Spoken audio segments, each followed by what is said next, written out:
This is Gerardo Del Real with Resource Stock Digest. Joining me today is the president of Global Market Development and one of the most experienced and successful contrarian investors in the resource space, Mr. Jeff Phillips. Jeff, I can't think of a better time to do this interview. First off, how are you doing? Staying safe, Gerardo. It's definitely a changing dynamic daily. So, but trying to make sure my family stays inside and we ride this thing out.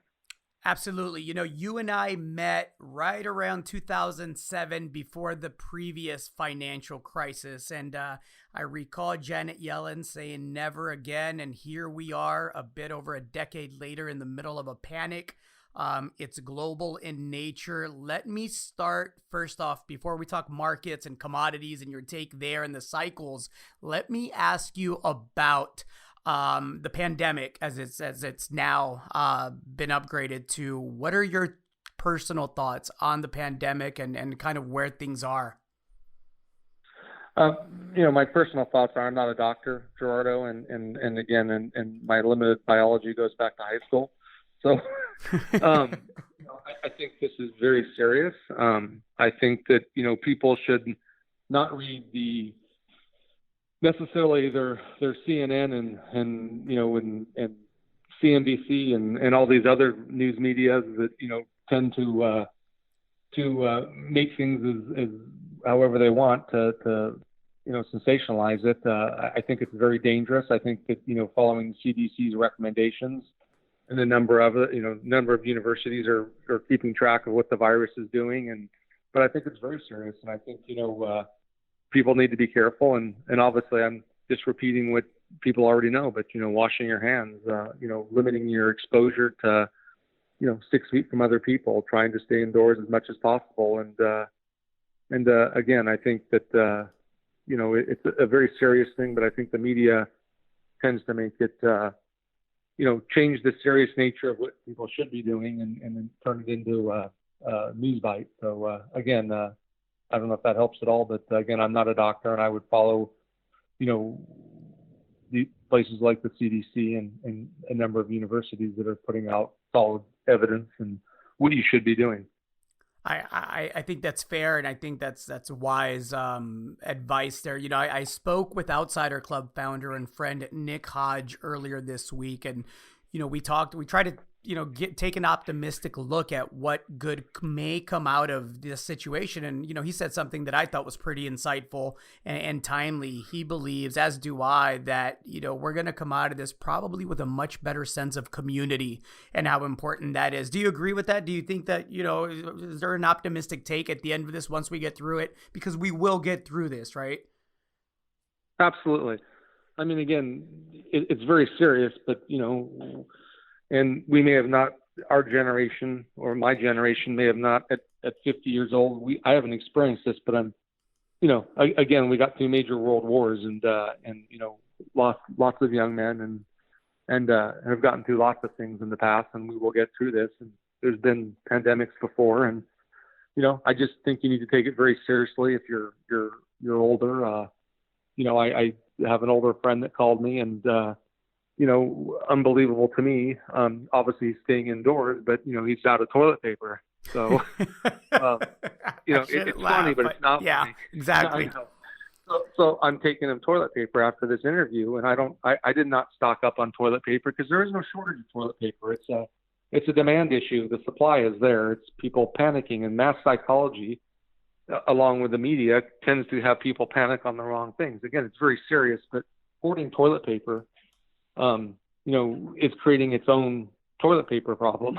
So, here I am, taking my limited supply of toilet paper, which again, toilet paper is not one of those things that I'm extremely worried about. And worst comes to worst, I'll find other ways to cope with that. But again, if you're 84 years old and you shouldn't be outside and you don't have any toilet paper, well, that's something different. So yeah, it's the mass psychology of people has turned it into a problem when it shouldn't be a problem. Well, it's good of you to look out for your friend, and I think that's again more advice and recommendations for people. Is we really do have to come together as a community, as a society, I think, and help each other through it, regardless of how we feel about where this came from and where it's going. The bottom line is it's here and it's something we have to deal with, and hopefully we can all be neighborly and help each other through it. Let's pivot a bit, Jeff. You and I met in 2007, roughly.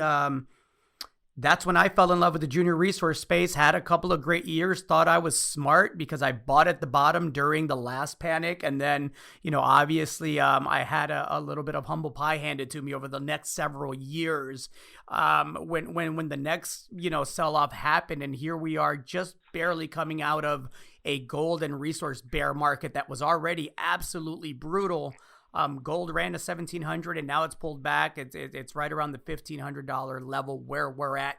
How do you play a panic cycle like the one we're in, and how serious is this one compared to the last one that we went through in 2008, 2009, 2010? I think there's similarities, but I think they're very different, Gerardo. I mean, the financial panic, we met before that, and again, I was somewhat well positioned into that, believing, I did have some large natural resource positions, mostly in gold heading into that. But I'd sold a lot of things before that. I thought, I was anticipating that there were going to be problems, financial problems, the real estate market. I sold out of real estate in '05 and people thought I was crazy because it doubled from there. But 4 years later, a lot of the stuff I sold was selling at 10 cents on the dollar. So, so I was in a different position and I actually foresaw that what was going to happen to some degree. That doesn't mean when you and I met and you and I used to talk and those large positions I still had in the resource sector, and that were, everything was being sold off, and then it was a financial panic basically because of real estate and loose lending standards and everything else. And again, mass psychology played a role in that too. Once the herd starts moving in a direction, it, can be toilet paper next, right? Right.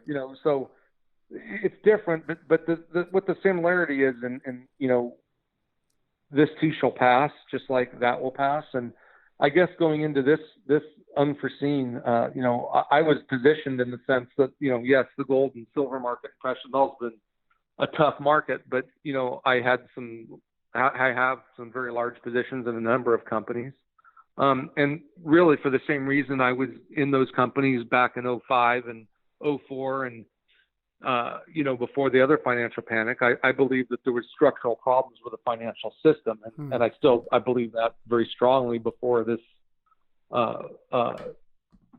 whatever you want to call it, the Wuhan virus, has changed things. So again, what worries me that's different this time is that was a financial panic, and what I was expecting anyway at some point here with a record, expansion and record credit being printed and blah, blah, blah before all this happened. So now you've had something that's, no one could have predicted. Well, I shouldn't say no one. There's people like Jim Dines who've been predicting something like this for the last 6 years in his newsletter, but most people haven't predicted something like this happening. So, again, I think you have to look at this, that this is going to change the way people interact and hopefully for the better in some ways. And, I think that, for the same reasons I liked gold companies being cheap before this, they've gotten really cheap now because, again, everybody's looking for liquidity. It doesn't matter. You need to make payments or you have margin calls or, whatever it is, you sell what's liquid. So gold, just like 2007 and 8, has been sold off here and will continue probably to be sold off for the next, hopefully this subsides by June and we get a handle on it. And, I think it'll be a rocky 6 weeks here. But, going forward, I think it's the one similarity, as I see gold doing very well, and these quality gold companies, really doing well like they did out of the financial crisis in 2007 and 8. So doesn't mean I'd run out tomorrow and buy every gold stock that I had on my list. Sure. I'm looking at those, and I now am, as of today, starting to buy a few things. As I told you, I just wrote a large check